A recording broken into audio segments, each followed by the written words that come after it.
নমস্কাৰ ছাত্ৰ ছাত্ৰীসকল আমাৰ ভিজন টিউটৰিয়েল ইউটিউব চেনেললৈ তোমালোকক স্বাগতম জনাইছো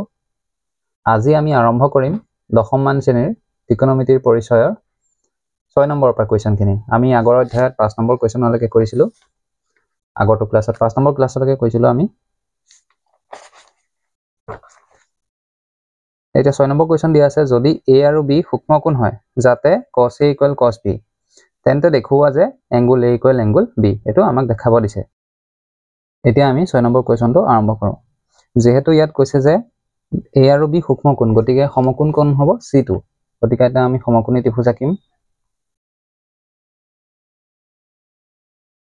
যত কি হ'ব c2 আমাৰ সমকোণ গতিকে a b আৰু এটো c2 সমকোণ এতিয়া আমাক দিয়া আছে যে cos a = cos b ইয়াত প্ৰথম আমি ধৰি লম ধৰো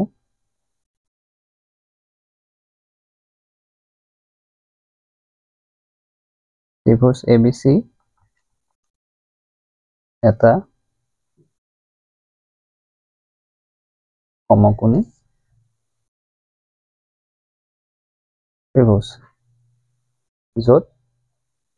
এংগুল C সমকোণ দিয়া আছে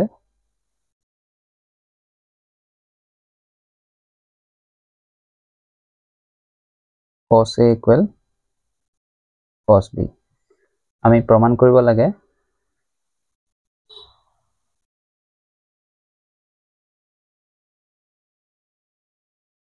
এংগুল A = এংগুল B এতিয়া আমি প্ৰমাণ কৰিম এতিয়া প্ৰথমে আমি লিখিম cos A = cos B এতিয়া আমি সকলোৱে ফৰ্মুলা জানো cosৰ কাৰণে কি হয় b/h আৰু ইফালেও হ'ব b/h এতিয়া চোৱা মই তোমালোকক দুটা শিকাই দিম দুইটা কেনেকৈ b আৰু h উলিয়াই আমাক যেহেতু কৈছে cos A cos কি কৈছে A তাৰ কাৰণে কোনটো হ'ব এটো আৰু তাৰ কোনটোৰ পোনে পোনে যোনডাল থাকে সদায় হয় p আৰু লগতে লাগি থাকাডাল হ'ব b আৰু 90 ডিগ্ৰী বিপৰীতডাল কি হ'ব সদায় h গতিকে আমি h টো পালো কিমান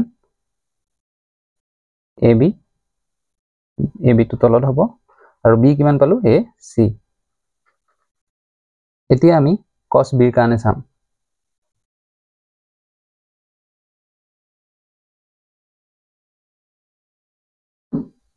এতিয়া চোৱা b কোণ এটো ইয়াৰ পোনে পোনে থকাটো কি হ'ব p মানে লম্ব আৰু লগতে লাগি থাকাডাল হ'ব আমাৰ b যেহেতু আমাক b টো লাগে আমি b টো লিখিম কি bc আৰু h মানে কি আছিল h মানে ইয়াত কি হ'ব 90 ডিগ্ৰীৰ বিপৰীতডাল সদায় কি হ'ব ab এতিয়া চোৱা দুইফালে ab কমন আছে তো গতিকে ab কাটা যাব আমাৰ থাকিব কি ac = bc এতিয়া এটো হল ac আৰু এটো হল bc এতিয়া আমি জানো সমান বাহুৰ বিপৰীত কোণ সদায় সমান হয় এতিয়া ইয়াত চোৱা ac ৰ বিপৰীত কোণটো হ'ব b আৰু bc ৰ বিপৰীত কোণ হ'ব কোণ a গতিকে আমি কি পালো এংগুল a সমান এংগুল b যেটো আমাক উলিয়াব দিছিল এটো প্ৰমাণিত আমাৰ হৈ গল প্ৰমাণিত এতিয়া আমি 7 নম্বৰ কোৱেশ্চন আহিম 7 নম্বৰ কোৱেশ্চনত কি দি আছে চোৱা 7 নম্বৰ কোৱেশ্চনত দিছে যদি cot θ = 7/8 তেন্তে মান উলিয়াব লাগে একিটা 1 এটা দিছে আৰু আমাৰ 2 এটা দিছে যেহেতু ইয়াত চোৱা sin θ আছে cos θ আছে গতিকে আমি sin θ cos θ উলিয়াই ল'ব লাগিব তাৰ কাৰণে p h b এবিলাক উলিয়াম আৰু ইয়াত cot square θ আছে যেহেতু cot θ মান দিয়ে থৈছে গতিকে এটো উলিয়াবলৈ সহজ তাৰ আগত আমি এখিনি কৰি লওঁ আমাক দিয়া আছে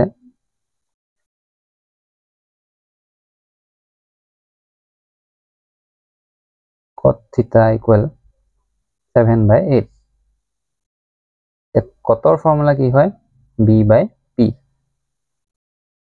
আমি ধৰো b/p সমান 7/8 সমান k এতিয়া আমি b ৰ মান ধৰিম b = 7k আৰু p = 8k এতিয়া আমি পাইথাগোৰাছৰ উপপাদ্য ব্যৱহাৰ কৰি পাওঁ পাইথাগোৰাছৰ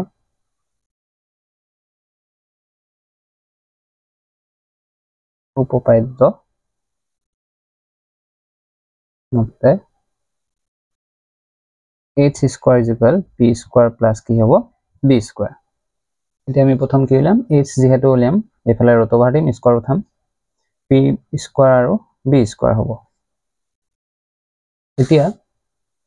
p মানে আমাৰ কিমান আছিল p মানে আছিল আমাৰ 7 8k আছিল 8k হোল স্কয়াৰ আৰু b মানে আছিল 7k তাক হোল স্কয়াৰ কৰিম এতিয়া 8k স্কয়াৰ কৰিলে কি হ'ব 9 গুণ 64 k স্কয়াৰ আৰু 7 7 গুণ 49 k স্কয়াৰ এতিয়া এটো আমি যোগ কৰিলে কিমান পাম 113 k স্কয়াৰ তে যেহেতু 113 টোৰ পৰা আমি বাহিৰলৈ আনিব নোৱাৰো এটা কাক আনিম অকল k টো আনিম 113 টো ভিতৰত থাকি যাব এটো আমি পালো h ৰ মান এতিয়া আমি বাকি ত্ৰিকোণমিতিক অনুপাতবিলাক উলিয়াম যেহেতু আমাক sin θ আৰু cos θ লাগিব প্ৰথম উলিয়াম আমি sin θ সমান আৰু তাৰ মানটো আমি জানো p বাই h হয় আৰু এই মাত্ৰ আমি পাইছিলো যে p ৰ মান কিমান হয় 8k আৰু h ৰ মান পাইছো অথবা 113k k কাটা গল থাকিলে 8 বাই √113 তেনেকে আমি cos θ টো উলিয়াম cos θ is equal b by h b মান আমি পাই থৈছিলো 7k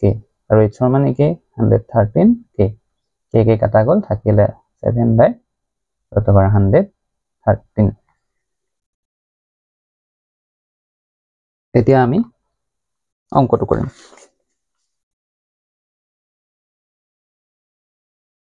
এক নম্বৰত দিয়া আছে যে 1 plus sin θ into 1 minus sin θ by 1 plus cos θ into 1 minus cos θ এতিয়া ওপৰত a plus b into a minus b formula হৈছে তলতো একে গতিকে আমি কি কৰিম তাৰ ফৰ্মুলা কি আহিব a square minus b square তলতো আহিব a square minus b square তেম মান কিটা পাতিম এটা মান কিটা কি আছিল আমাৰ 1 স্কয়াৰ মানে 1 এ হ'ব sin θ ৰ মান কিমান আছিল আমি পাইছিলো যে 8 by √113 ইয়াক স্কয়াৰ কৰিম তলত একে দৰে ওপৰত হ'ব 7 আৰু তলত হ'ব √113 হোল স্কয়াৰ এতিয়া চোৱা √100 স্কয়াৰ কৰিলে কি হ'ব √টো উঠি যাব আৰু ওপৰত হ'ব 9 গুণ 64 তলতো একেদৰে কি হ'ব 113 আৰু ওপৰত 49 এতিয়া আমি লসাগু লম ওপৰৰ তলত সদায় কি হ'ব 113 টোই হ'ব ইয়াত আহিব 113 বিয়োগ 64 ইয়াত আহিব 113 বিয়োগ 49 এতিয়া আমি পাম 113 আৰু 113 কাটা যাব থাকিলে কি ওপৰত 113 ৰ পৰা আমি 64 বিয়োগ কৰিলে পাম 49 আৰু তলত 113 ৰ পৰা 64 বিয়োগ কৰিলে পাম 60 49 বিয়োগ কৰিলে পাম আমি 64 গতিকে আমাৰ এক নম্বৰ এনসাৰটো ইয়াতে সমাপ্ত হৈছে এতিয়া আমাক দিছিল যে কি দুই নম্বৰ কোৱেশ্চনটো দিছিল যে cot স্কয়াৰ θ এতিয়া কটৰ মানটো অলৰেডি আমাক দিয়াই আছে কটৰ মানটো কিমান দিছিলে 7/8 এক আমি স্কয়াৰ কৰি দিলে হৈ যাব 7 7 গুণ 49 9 গুণ 64 গতিকে এটো আমাৰ এনসাৰ কিনতে হৈছে এতিয়া আমি আৰম্ভ কৰিম 8 নম্বৰ কোৱেশ্চনটো 8 নম্বৰ কোৱেশ্চনটো দিয়া আছে ঠিক cot a equal 4 ঠিক cot a equal 4 দিয়া আছে আমাৰ আৰু উলিয়াব লাগে আমি কি তেন্তে 1 minus tan square 1 plus tan square equal cos square minus sin square হয় না নহয় আমি পৰীক্ষা কৰি চাম গতিকে আমি LHS এটো পাৰ্ট বাও হাত আৰু ইফালে সোঁ পক্ষটো আৰু HS এটো আমি পৰীক্ষা কৰি চাম যে উলিয়াই চাম মান কিটা যদি একেই হয় তেন্তে আমি কি কম সমান হয় বুলি ক'ব পাৰিম এতিয়া আমি যেটো দিছে ইয়াৰ পৰা আমি ব্যৱহাৰ কৰি উলিয়াম দিয়া আছে কি cot a equal 4 এতিয়া আমি 3 টো হিফালে নিলে 4 কি হ'ব হৰণ হ'ব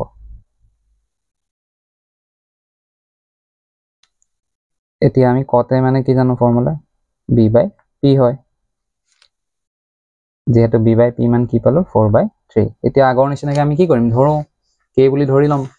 এতিয়া লিখিম ধৰো b by p সমান 4/3 সমান k এটাকে কি হ'ব b সমান পালো 4k আৰু p সমান পালো 3k এতিয়া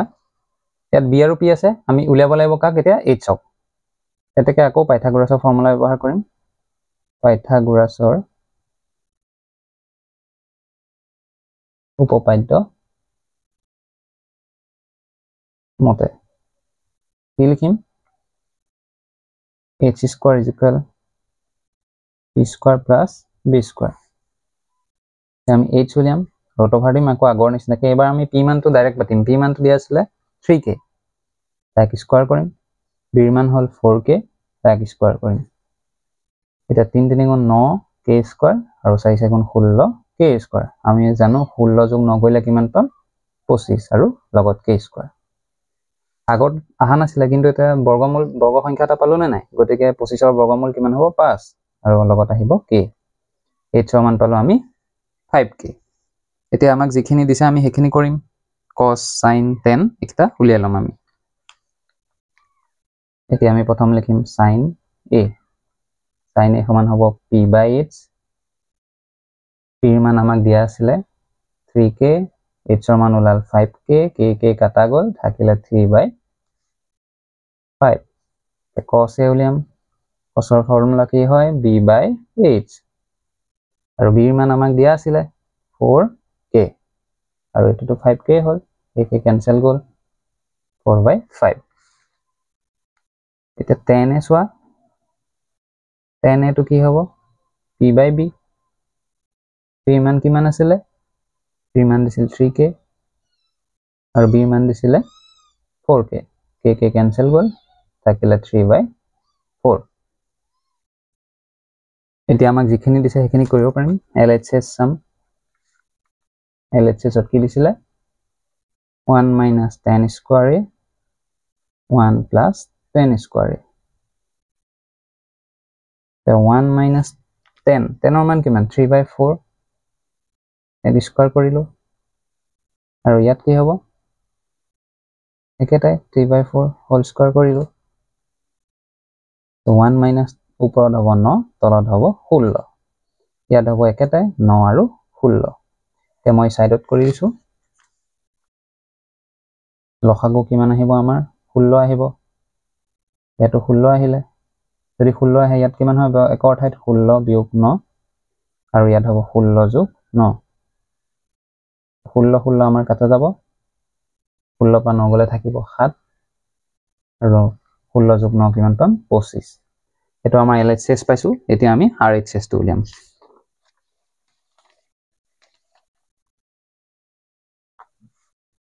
এতিয়া আমাৰ RHS ত দিয়া আছিল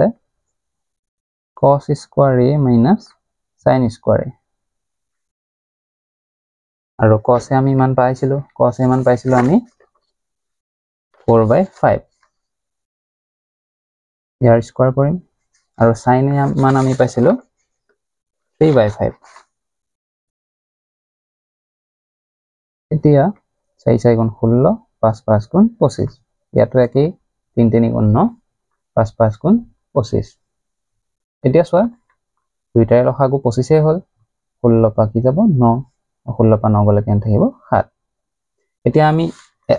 LHS তো কি পাইছিলো 7/25 আৰু RHS তো পালো 7/25 গতিকে এটাকে LHS ইকুৱেল RHS অৰ্থাৎ কি হ'ব আমাক যেটো দিছিলে 1 minus tan square a by 1 plus tan square a